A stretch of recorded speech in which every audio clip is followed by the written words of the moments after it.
Happy Halloween, everyone. Let's talk about my personal favorite sequel in this franchise, and that is Halloween 3 Season of the Witch. I got the Shout Factory Blu ray, or 4K Blu ray, and it's the only one I bought of the five movies, so tells you how much I love this one.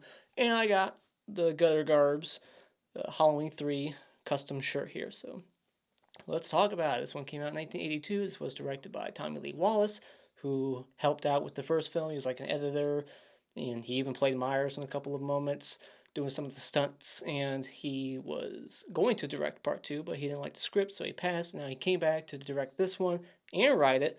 And John Carpenter also wrote it, but he's the only one that gets a credit. It was based off of a script that some guy named Nigel Neal wrote, but then John Carpenter rewrote it, and then Tommy Lee Wallace rewrote it. So now it's just written and directed by Tommy Lee Wallace.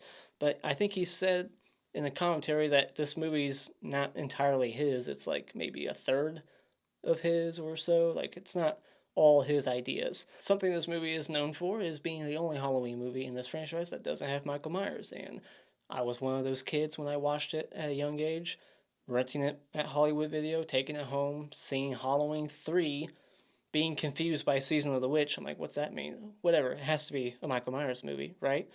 No. Took it home. I don't even think I finished it. Maybe I did, but I just never rewatched it again until like 4 years ago. And now I love it. I was pissed as a kid, but now I look past the fact that it's not Michael Myers killing everybody, and I can enjoy it. I really like the story, and this will be a spoiler discussion. I will be going from beginning to end of the movie, telling you all my likes and dislikes, and having fun, nitpicking some stupid stuff. So let's get going. Yeah, this was supposed to be an anthology series, by the way. I'm sure you know that. They were going to do a new Halloween movie every year in the 80s, just year after year, a new Halloween themed movie, and I'm very curious to see what they would have done after this had this movie been more successful. And maybe it would have been more successful if they took the number 3 off of it and just called it Halloween Season of the Witch, but they didn't do that. For some reason, they put the 3 on there. I'm sure that was the studio's decision. I'm sure Tommy Lee Wallace wasn't behind that because it's not part 3. If you say 3, you're acting like it's a continuation of something, but it's not. It's a whole different thing. And so, yeah, uh, just want to give a quick fuck you to Universal. This is a Universal movie, so I know they're going to be watching probably. They like to keep blocking videos just because there's a few seconds of footage here and there. So, fuck you guys. I'm going to not play very many clips of this movie. I'm going to keep it as short as I can, these clips, so that this video doesn't get blocked. And there's not going to be an intro to this video. There's not going to be fucking music at all. Just skipping past all that bullshit. So, fuck you guys. Let's get into the review. All right. This movie opens up with a pumpkin intro. That's my first like. I like that we're continuing with the pumpkin intro theme that the first two had. The second one had like the skull and the pumpkin, and this one has like a TV screen going with the theme of the movie.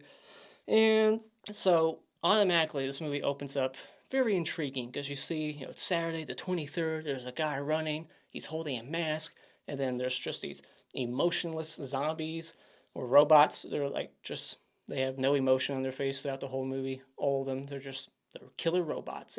But you don't know that right away. But you're just like, who is this guy? Why are they chasing him? And then the one zombie, I keep calling them fucking zombies. When the one robot gets hit by the car, he has like no pain. He just goes, ooh, and he's dead. But then later on, that killed him. Just a simple car like running into his waist that killed him instantly. But then later on, Ellie, she's missing her head. Her hands able to just keep crawling around, just idle hands, like that movie. Her arm and hands just crawling out. Like, so why is she so powerful? She is able to stay alive after everything that's happening to her, but this guy gets crushed by a car, and he's just instantly down. That's one of my first nitpicks here. And so on the TV, we see that the Stonehenge, the stone's missing, and then later on, they're like, "You'll never believe how we got it here." That's the big mystery of the movie. How the hell did they take that stone? I forget how much they say it weighs. It was like a couple tons, like thousands of pounds. They somehow did some kind of magic to make it teleport from that location to Santa Mira, California. So yeah, that's the big mystery here. And the jingle in this movie, it gets stuck in your head. It's like London Bridge has fallen down, but Silver Shamrock. They play it like 11 times in the movie. I counted. And and it's like Tommy Lee Wallace's voice also, but they like do something to it to make it sound like a kid's voice, or it might be the composer. It's either it's Tommy Lee Wallace's voice when it's the deeper voice, but then the kids singing, I think that might be the composer's voice, Alan Howarth. And that's another thing I love about this movie is the score by Alan and John Carpenter. This is one of the best scores in the franchise. It's very repetitive at times, yes, but I just love the sound. Very catchy, and it just really helps the film in many ways, like the first movie. It's just like without it, it's not going to be as good. You need the music. Music's very important in film, and the music really helps some of the scenes in this movie, the tension and the atmosphere. I love the music and atmosphere in this movie.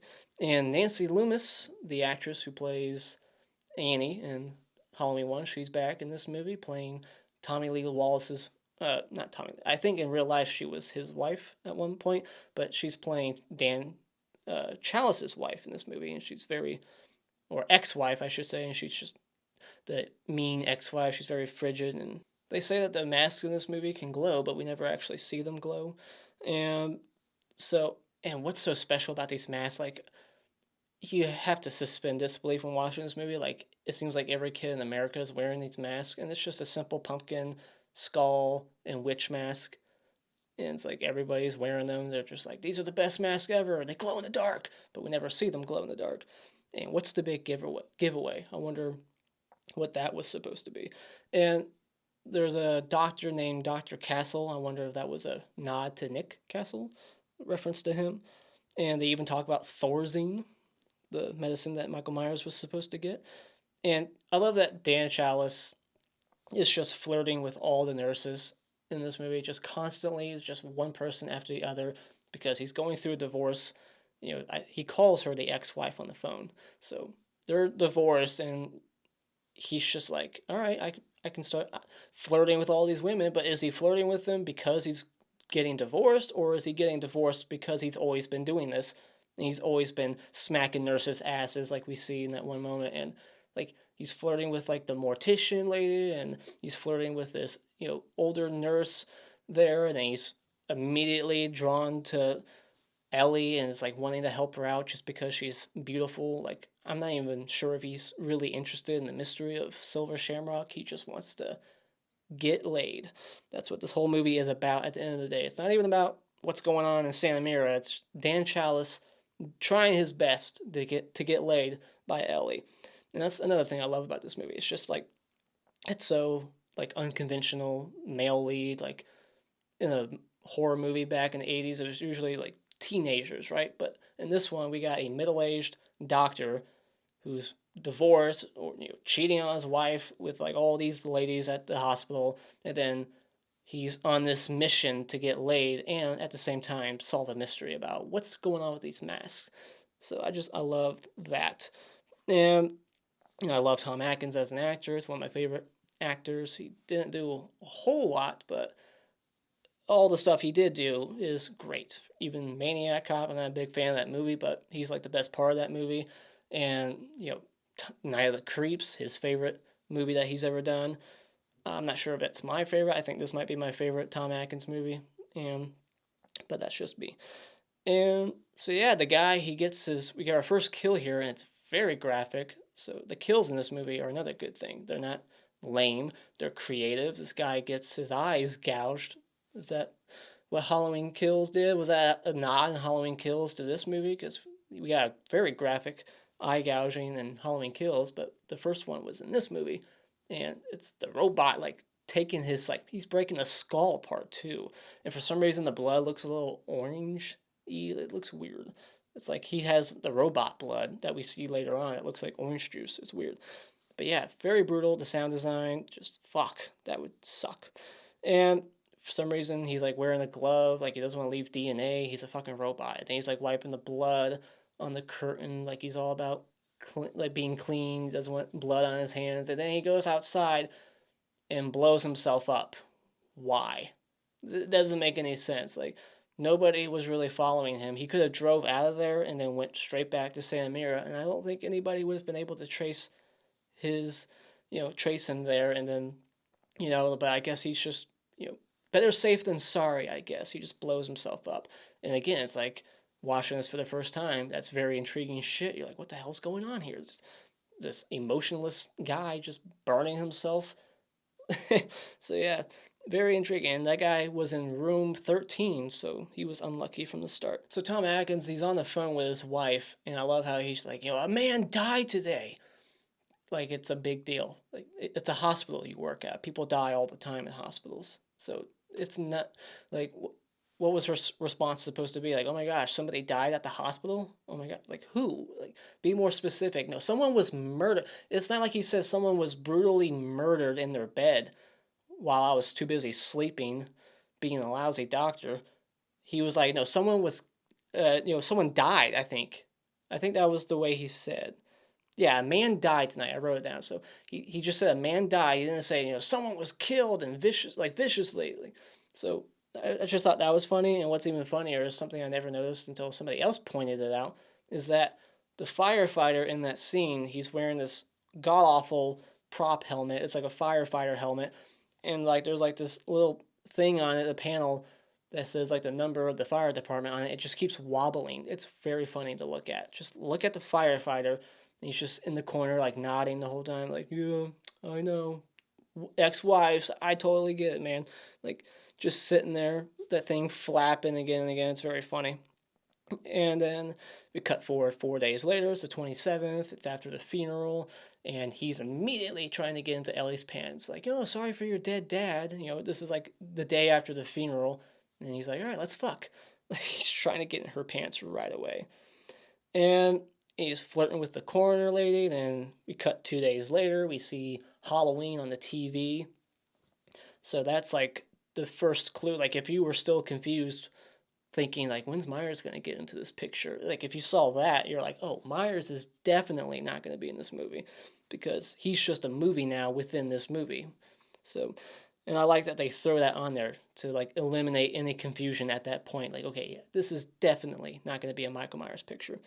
And she calls her dad Papa. I just thought that was weird. People complain in Halloween 2018 that Allison keeps calling Laurie Strode grandmother. I mean, she even has her as grandmother on her fucking phone. So I don't think it's that weird. But in this movie, I thought it was weird that she kept calling her dad Papa in one scene, just one scene. Because every other time she talks about her dad, she goes, I'm not gonna leave until I find out what happened to my father. She calls him father, but then in the one scene, she keeps calling him Papa. Like, maybe it was just once, but my memory, if memory serves me correct, I thought she called him Papa like twice, maybe 3 times. I just thought, like, you're a grown woman calling your dad Papa. Why would anyone want to hurt Papa? Call him dad, call him father, not Papa. That sounds weird. So I love that he just grabs a 6-pack. He's on the phone with his ex-wife, like, listen, I'm gonna be busy.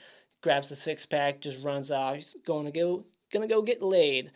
And I love the whole creepy ghost town setting of the movie. Just all the eyes watching them as they drive through, downtown on the main road. Everyone's just watching them. It's just a creepy atmosphere to the movie. So I like that. And the hotel scene, very similar to Psycho. It's like the same exact setup. You got a couple that's not really a couple going there. And then one of them's like distracting the guy who owns the place while the other one runs off to investigate a room. It's like, am I watching Psycho now? Very similar.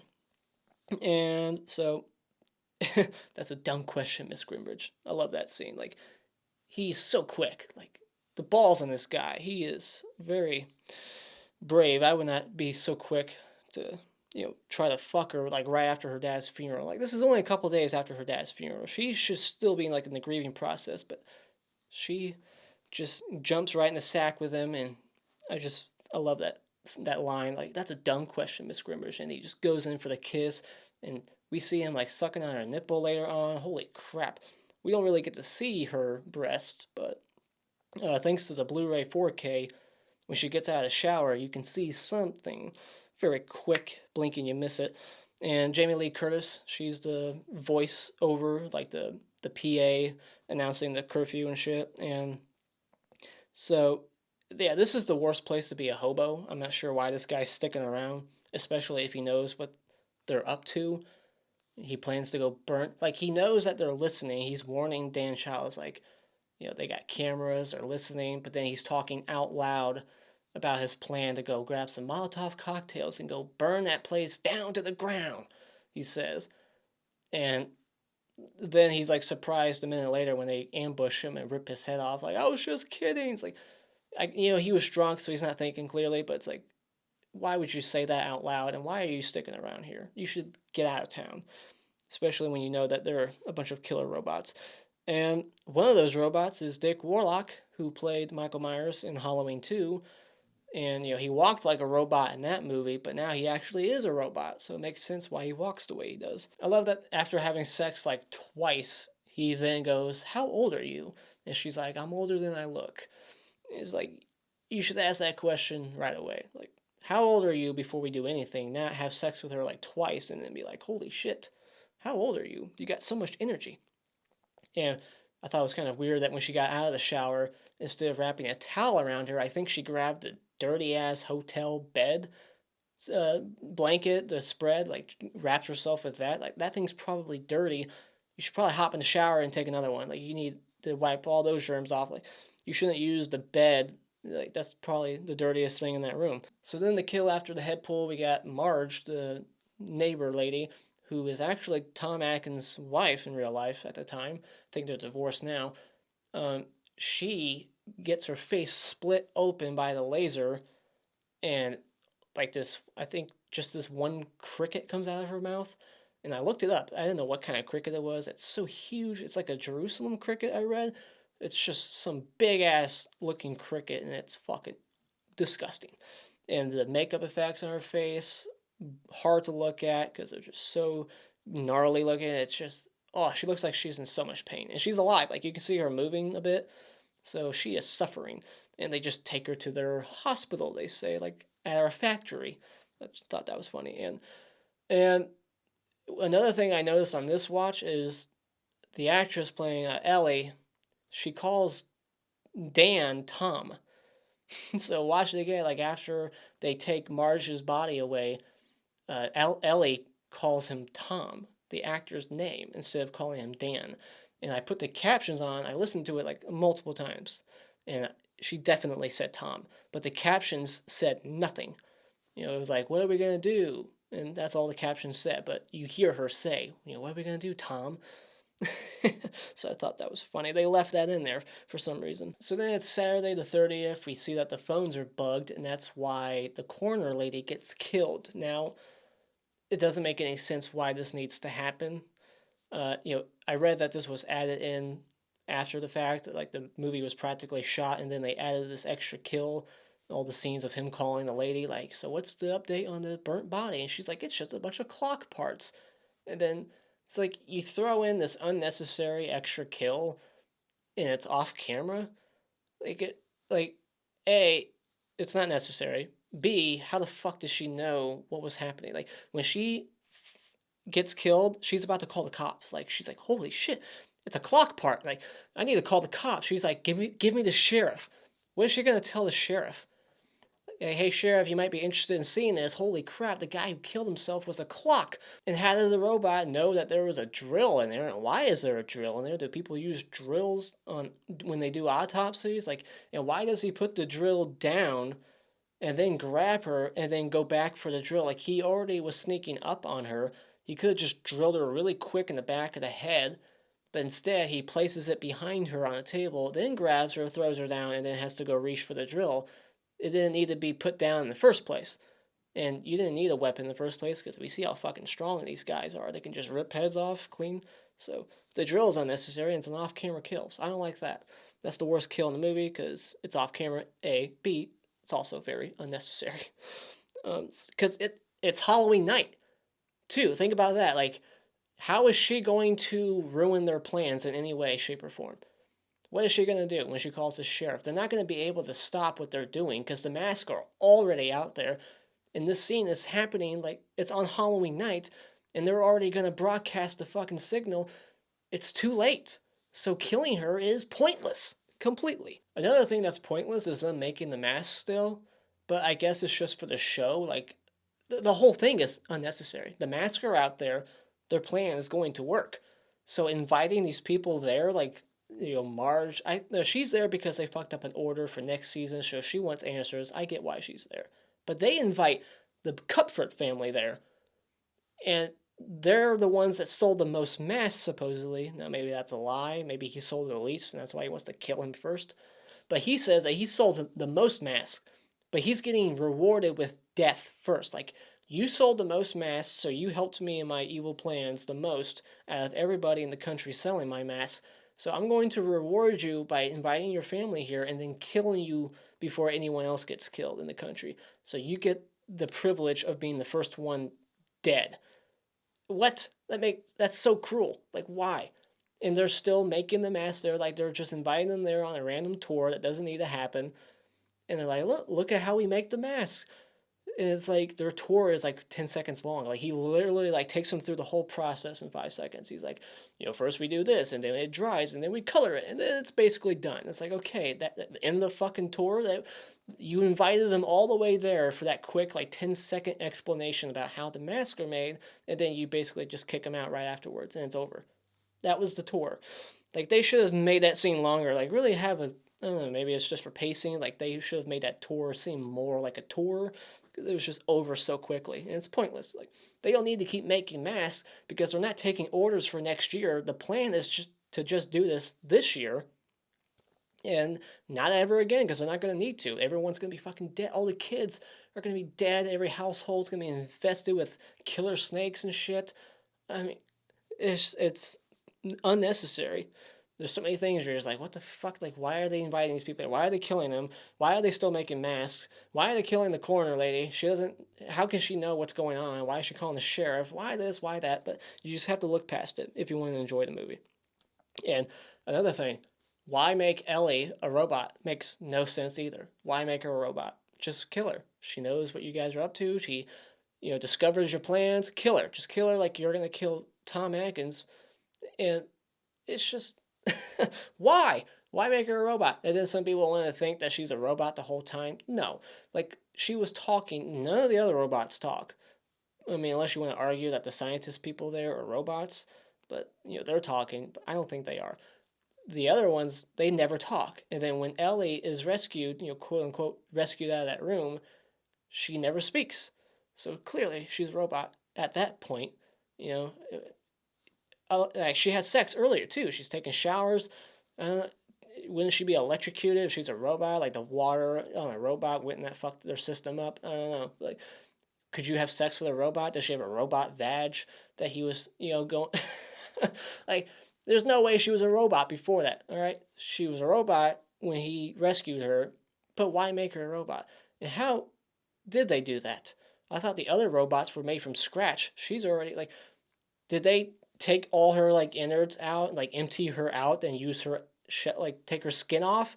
Did they take the skin off and put it on this body, to make it the robot to make it look like Ellie, or did they just completely rewire? I don't know. Like, I'm curious how the process was. So yeah, like, is that actually Ellie's body, or is her real body somewhere else, or is the robot really Ellie's body, or they just took the skin and put it over the wirings and shit? And the Dick Warlock robot gets killed. He easily just punches a hole right through the gut, rips the wires out, orange juice blood comes out.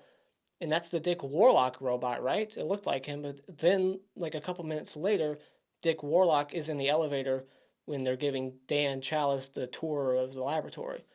And that's a pretty cool shot. That's actually like a long shot. I like how it just keeps going. I like long tracking shots, and that one goes on for like 5 minutes as they're going like down the stairs, showing the stone, all the computers. It just keeps going and going. There's so much like choreography, things, moving parts and shit. Like, it's a pretty cool shot. Another thing I just thought was kind of silly was that Dan Challis, when he goes up to that robot that's knitting, even when he's like face to face with it, he's like shaking it, like thinking it's a human being. Like, wake up! Why aren't you answering me? It's like, it's clearly a robot.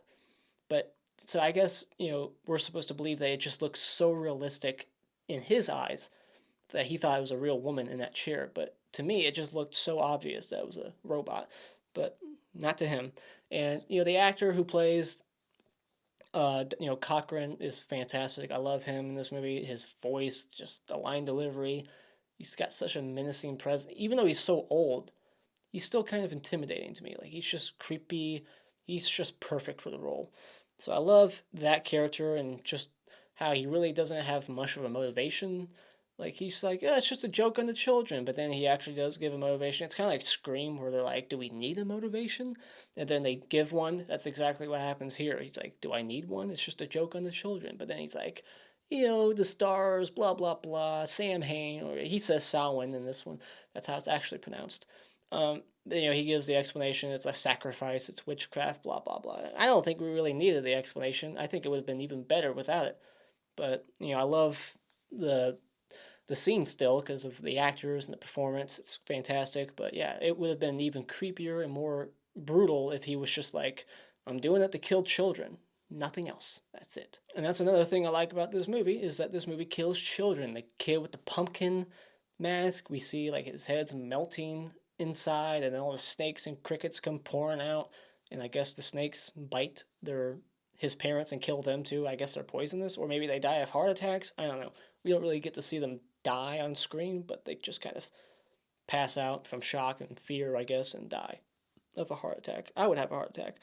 And so, yeah, this movie kills kids. And then at the end of the movie, it's very much implied that all the kids are dead. So, yeah, this is a movie that kills so many children. This movie has a higher body count, if you think about it, than all the Halloween movies combined. And Friday the 13th, add them all up, this one kills the most. Another thing I want to point out about the whole killing the Cochran family thing, another question I have is like, was this always planned from the beginning? Because they start to make it seem like they're only doing this test because Dan's there, but they could have never guessed that he was going to infiltrate their city and their factory and try to stop them. They had no idea he was coming, unless Ellie was a robot the whole time, but there's no scratch. So, like, they're showing him the demonstration, like, oh, we're doing this for you. We want you to see this. But you had no idea he was coming, so therefore, the whole killing the Kupfer family thing it was already planned. But like I already said, why kill the family when they're gonna die like everybody else later that night from the mask? Like, it just doesn't make any sense. And also, why do the test the night of? Like, they're testing the Kupfer family, the mask, to see if it works on Halloween night. Like, you should already know that it works way before. You shouldn't be like, all right, let's test it on the Kupfer family on Halloween night to make sure that it works the way we plan, when the masks are already out there and it's already going to be, that commercial's already planned to be played that night. These are tests that should have been done way sooner, like doing it now. But yeah, it's just like, it seems like they're doing it now because Dan's there and they want to show him, and then they're just keeping him alive. It's like a James Bond movie, like, the bad guy giving the motivation, showing him the plan, keeping him alive, tying him up in a chair, like, I want to show you a demonstration. It's like, just kill Dan. He doesn't need to see all this, just kill him. But they tie him up in a chair, and he smartly breaks the TV, throws his mask on the camera, and, I mean, what a great shot. I read that it took like 49 takes or some shit to do that.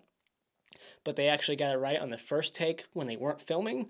So then, yeah, when they actually were filming, it took like 50 takes.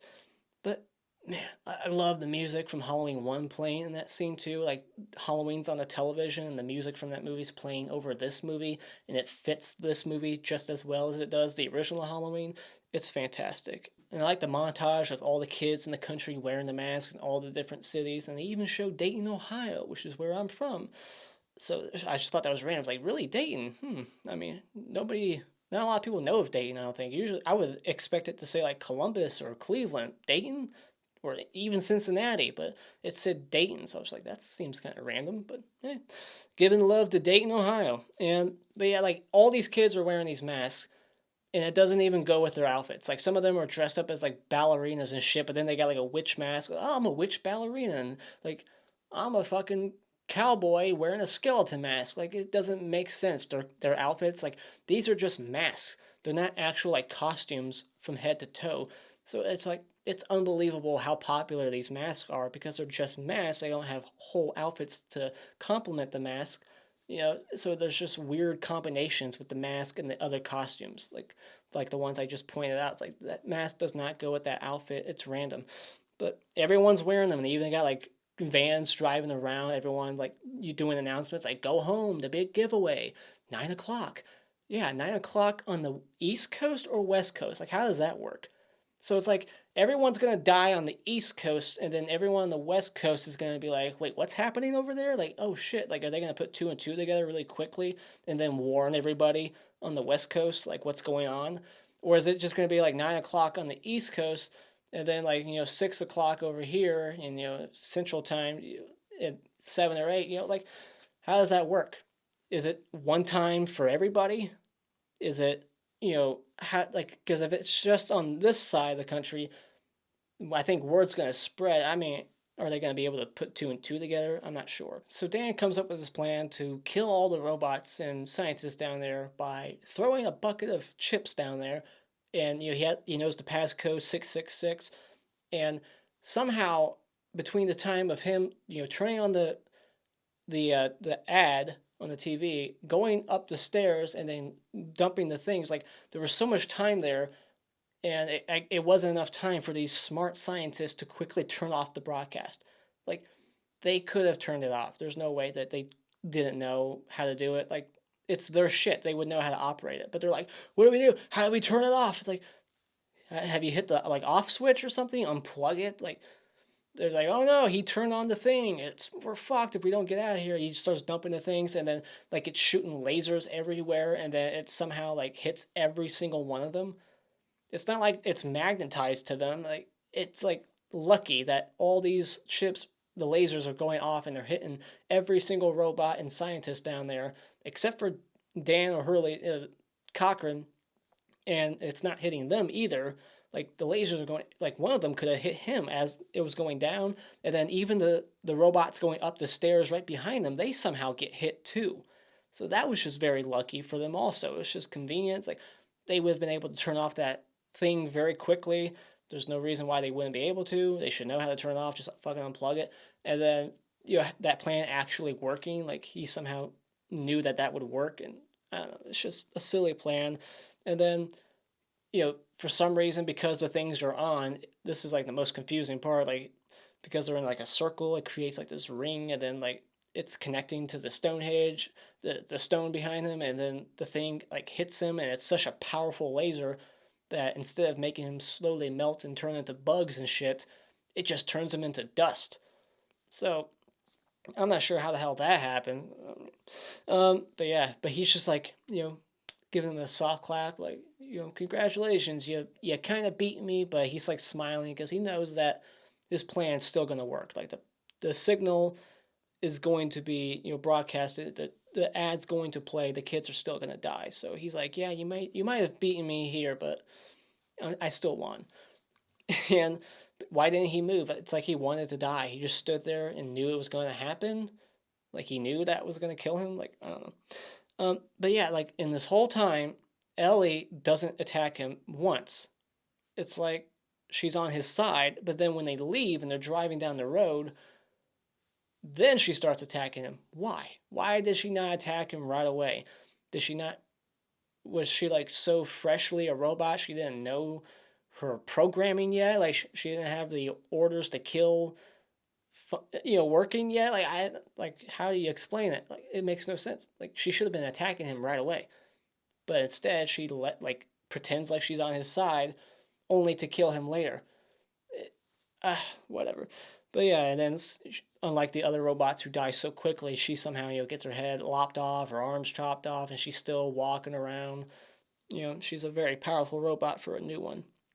And then he just runs to the gas station, and for some reason, kids are trick-or-treating at a gas station. Like, they get dropped off there with their bags getting candy. Like, have you ever trick-or-treated at a gas station? But then the TV starts playing the ad, and then he calls some number. I don't know what number he called, but, back then there was only a few channels, so he's got, like, tell them to cancel like all three. I think there's only like 3 or 4 at the time.